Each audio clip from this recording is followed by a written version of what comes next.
सुनहरा बैजर। एक समय की बात है जब संसार अभी छोटा ही था।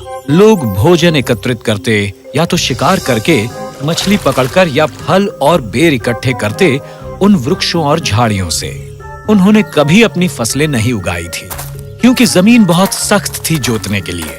साथ ही वो ये विश्वास करते थे कि जो धरती उन्हें देती है वो उनके लिए काफी है। इसीलिए जब सर्दियां आती तो गरीब लोग भुखमरी का शिकार होते। जमीन की परियों ने ये देखा और उन्हें उन पर तरस आ गया। उन्होंने एक मीटिंग करने का फैसला किया। हमें अवश्य इन गरीब लोगों की मदद करनी चाहिए, वरना वो हर सदियों में दुख झेलेंगे। वो खुद फल क्यों नहीं उगा सकते? इतना तकलीफ दे। तुम शिकायत कर रही हो? मैंने 3 आम के पेड़ लगाए सिर्फ इसलिए कि एक बच्चा बहुत ज्यादा आम खाना चाहता है। क्यों ना हम कोई तरीका ढूंढ लें और उन्हें सिखाएं कि कैसे अपनी फसल खुद उगाई जाती है। बहुत अच्छा आइडिया है, बढ़िया। फिर हम कोई तरीका ढूंढेंगे वही करने का। एक दिन उनमें से एक परी सनफ्लावर का जन्मदिन था।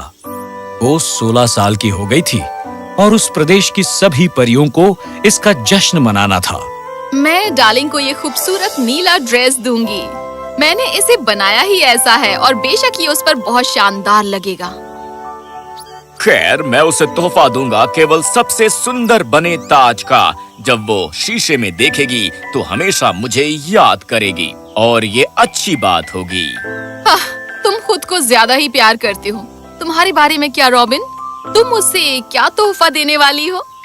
रॉबिन राज्य के सभी जानवरों और पक्षियों की परी थी। उसने उन तोहफों की तरफ देखा जो दूसरों के पास थे और वो थोड़ा सा उदास हो गई। खैर, अभी तक तो मैं कुछ नहीं लेकर आई, पर मैं भी कुछ खूबसूरत लेकर ही आऊंगी। उस दिन वो अपने दोस्तों एली और एल्फ के साथ बैठी। उसने एली को उस सभी खूबसूरत तोहफों के बारे में बताया जो दोनों दूसरी परियां लाई थी। खैर, तुम उसे क्या देना चाहोगी? मैं उसे कुछ ऐसा देना चाहूंगी जो उसकी हिफाजत करे और उसके साथ रहे। ओह! रॉबिन ने अचानक अपना हाथ हिलाया और एक बैजर उत्पन्न किया अपने जादू से। ओह, एक बैजर! रुको, इसे और सुंदर बनाएं। एली ने अपनी सारी जादुई शक्तियां इस्तेमाल की और बैजर को सुनहरे रंग का बना दिया। वो चमकता था और झिलमिलाता था और एली के जादू ने बैजर को और अधिक शक्तिशाली बना दिया। रॉबिन पार्टी में गई और सनफ्लावर के सामने बैजर पेश किया। हर कोई बहुत अचंभित हो गया इस शानदार प्राणी को देखकर। वाओ, मैंने इतना खूबसूरत बैजर इससे पहले कभी नहीं देखा। वो इसलिए क्योंकि ये खास है, बस सनफ्लावर के लिए। ये उसका पालतू होगा और उसके साथ साथ बढ़ेगा। सनफ्लावर ने बैजर को नाम दिया गुलीन, जिसका मतलब होता है सुनहरा। गुलीन बहुत ही शक्तिशाली और तेज था।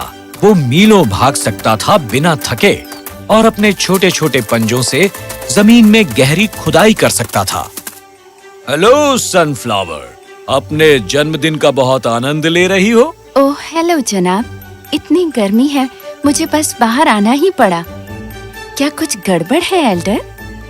तुम कुछ चिंतित लग रहे हो। ओह कुछ नहीं, बस ये इंसान। इंसान? सचमुच? मुझे बताओ, शायद मैं मदद कर सकूं। अगर हो सके तो मेरी मदद करो। तो उसने उसे सब कुछ बता दिया, जिसके बाद सनफ्लावर ने कुछ सोचा। क्या हो यदि हम गलीन को भेजे लोगों को सिखाने के लिए? वो सख्त जमीन को खोद सकेगा, जोत सकेगा और लोगों के लिए फसल उगाना आसान बनाएगा। गुलीन? हाँ, ये एक बहुत ही बढ़िया सुझाव है। पर माय डियर, क्या तुम्हें वो बहुत याद नहीं आएगा? ओह, वो आएगा, पर वो दिन में ही जाएगा और शाम को घर आ जाएगा, तो कोई बात नहीं। ठीक है गलीन? तो फिर ठीक है, हम कल उसे लोगों के पास भेजेंगे। तो अगले दिन खुशी खुशी और उत्सुकतावश गुलीन लोगों की तरफ चल कर गया। हर कोई घूर रहा था क्योंकि उन्होंने इतना खूबसूरत जानवर इससे पहले कभी नहीं देखा था। ये कौन सा प्राणी है?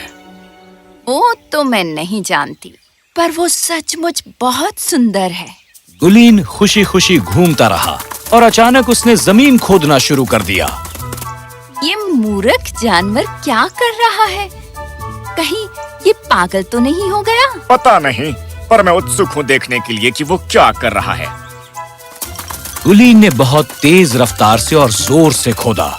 मिट्टी हवा में उड़ने लगी और कुछ लोगों पर भी गई। जल्दी ही उस शक्तिशाली बैजर ने जमीन का एक भाग खोद डाला और जब शाम हुई, गुलीन ने ऊपर देखा और जल्दी ही चला गया। क्या उसने जमीन बस ऐसे ही छोड़ दी?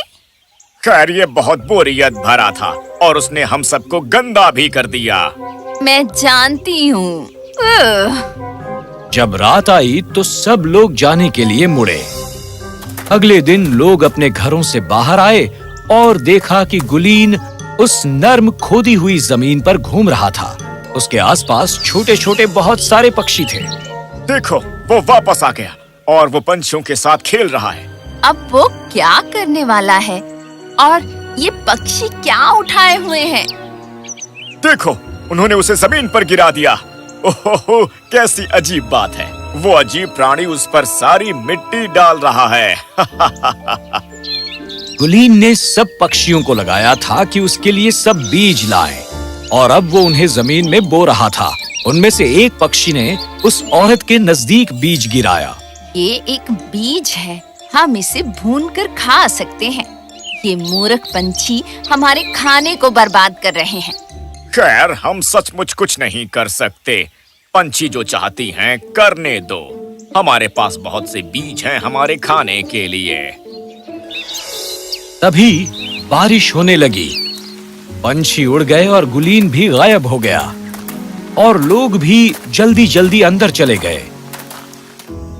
कुछ दिनों बाद दो औरतें कुछ फल इकट्ठे करके घर वापस आ रही थीं। ओह, मुझे बारिश पसंद नहीं। खासकर जब से उस मूर्ख जीव ने जमीन खोदी है, ये और भी ज्यादा कीचड़ भरा और चिपचिपा। मुझे समझ नहीं आता कि ये क्यों किया। ओह, वहाँ तो देखो, एक छोटा सा आड़ू का पौधा है। हाँ, तुम सही कह रही हो। और ये भी कि ये वही जगह है जहाँ पंछियों ने बीज गिराए थे। फिर से बारिश शुरू हो गई। चलो चलते हैं। वो अपने घर की तरफ भागे और पौधे को छोड़ दिया बढ़ने के लिए। कुछ दिनों के बाद वहाँ बहुत से आड़ू के पेड़ थे, पके और मीठे आड़ू के फलों से लदे हुए। वाह! क्या ये सब बैजर ने किया? ऐसा ही लगता है। तो आप इन छोटे बीजों से वृक्ष उगा सकते हैं। दिलचस्प लगता है, कोशिश करना चाहोगे? लोग इतने मुग्ध हो गए कि उन्होंने जोती हुई जमीन पर और ज्यादा पेड़ पौधे लगाना शुरू कर दिया। बेशक उनमें से कुछ बीजों को उगने में समय लगा, जबकि कुछ बिल्कुल उगे ही नहीं। लेकिन लोगों ने धैर्य रखा और जल्दी ही सीख लिया कि क्या करना है। हमारे पास बहुत से फल हैं और बहुत सी सब्जियां हैं। अच्छी बात जो हमने जानी है वो ये कि पौधों को कैसे उगाना है। भगवान का शुक्र है कि जानवर हमारे लिए खोदता है। मैं तो ये नहीं करना चाहती। हाँ, पर मुझे ये आइडिया पसंद नहीं कि वो छोटी सी चीज हमसे बेहतर है। मेरा मतलब है कि क्या हम भी खोदने के काबिल नहीं हैं? अपने हाथों से तो नहीं। शायद अगर हम एक पत्थर या तेज धारदारी लाठी इस्तेमाल करें तो शायद हाँ। एक जानवर हमसे बेहतर कभी नहीं हो सकता। बिल्कुल, बैजर शक्तिशाली है, पर वो हमारी तरह साफ सफाई और खाना पकाना नहीं कर सकता। हम होशियार हैं। यदि वो खोद सकता है तो हम भी।